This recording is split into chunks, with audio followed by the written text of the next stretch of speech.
Time now for an in-depth look at the market news this afternoon, and for that I'm joined on the line by Dr. Jun-sok, professor of economics at the Catholic University of Korea. Professor Young, good afternoon. Thanks for coming on today. Happy to be here. Well, let's start with Wall Street, where stocks saw a big decline on Friday. Inflation coming in higher than expected for last month. The futures are up, though, ahead of Monday's opening with earnings due out this week. The Dow ended Friday with a decline of 1.3%, the S&P about 2.4%, and the Nasdaq a little over 3%. What's the story in the global markets as we start a new week? Okay, while the Friday's results were pretty bad, for the week, it wasn't too bad. For the week, Dow was actually up 1.15%, S&P was down 1.55%, and Nasdaq was down 3.11%. And the reason for the bad news was on October 13th, the U.S. Consumer Price Index inflation numbers came out, and the headline numbers, well, they're a little better than it was in September. It was 8.2% for 12 months and 1.4% just for September, but it came in slightly higher than expected, 0.4% for October, Core inflation is still very high, 0.6% for the month of month of September, and 6.6% for 12 months. And so the people are now expecting the Fed to take a big step, or the giant step of 75 basis points the next time they meet. According to FedWatch on Friday, the people surveyed, 97% believe that it will be a 75 basis point rise. Another bad news was that University of Michigan inflation expectations figures were rising. 10-year bond yields were spiking, topping 4% for the second time in 2 days. And more economists on both conservative and liberal sides are now concerned that the rates are rising too quickly. And some economists are noting that we should not be as worried about core inflation because it's driven mostly by price of shelter, which is a lagging variable, because the shelter prices is an average of current and past rent contract, and the new rent contract seems to show that the rental prices are coming down.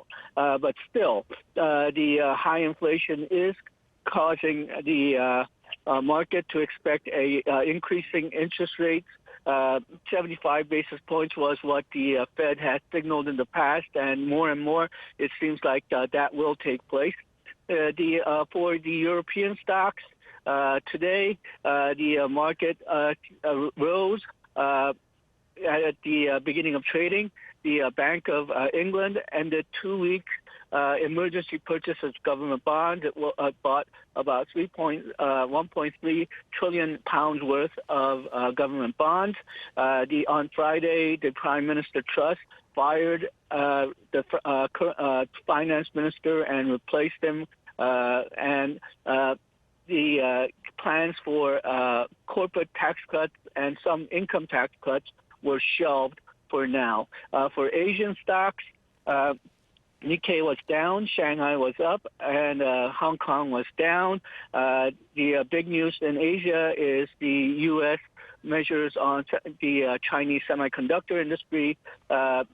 Even more than the export measures, the problem is now personnel. The U.S. nationals, including transplanted Chinese, have now all quit from Chinese companies to maintain legal provisions set by the U.S. government. But on the other hand, Intel, Samsung, and Hynix were given blanket waivers to update and maintain production facilities in China. So the U.S. seems to be taking the approach that China can produce lower quality, older chips, but for state-of-the-art chips, they will keep a strict control.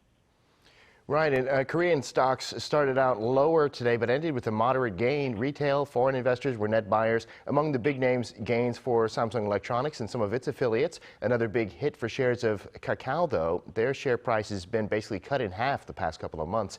Tell us about the domestic market. Okay, well, the cut in the cacao's prices were basically because of the fire over the weekend.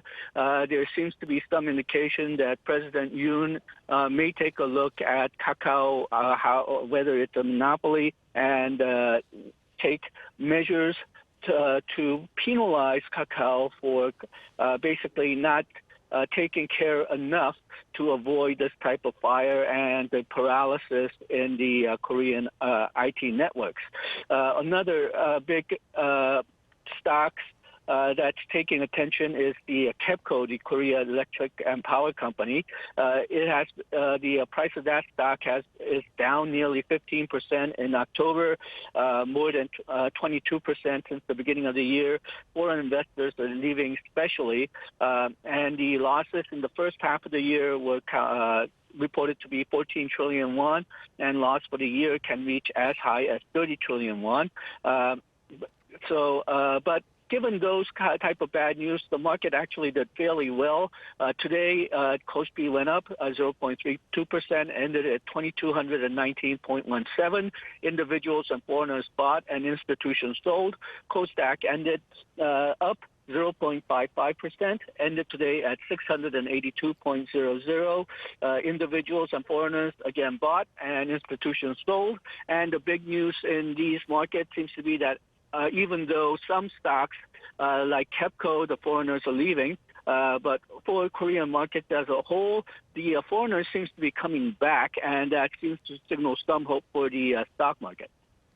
Well, Professor, if we could check in on the exchange rate, the U.S. dollar index is still at this extremely high level, so the exchange rate for the Korean won continues to be at a historic high of close to 1440, though slightly down today. What do you see happening with the won and the dollar? Okay, well, the big problem in the Korean won is the rate differential between United States and Korea, and that's not going to be fixed anytime in the near future.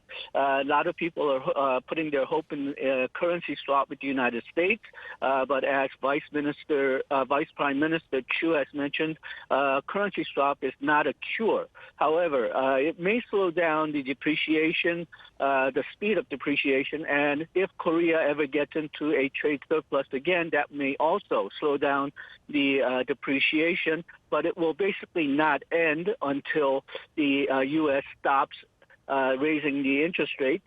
Now, one slight bit of happy news here may be that the Korean trade surplus, Korean trade account may turn to a surplus by the end of the year. The oil prices are continuing to fall. That means even though the value of Korean exports may fall because of decline in prices of petroleum product exports, because the imports value will fall much faster, Korea may regain trade surplus, and hopefully that will reduce the speed of depreciation, but we will probably have to live with depreciation for quite a bit longer.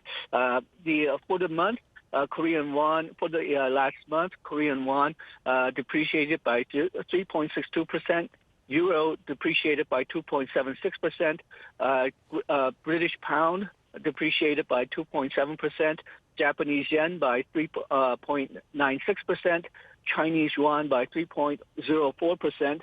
So still, Korea is depreciating somewhat faster than the other major currencies, and that obviously is a bit of a worrying news. Indeed. Well, Professor, we'll have to end it today on that note. Thank you, as always, for coming on the program. We really appreciate your insights. Thank you.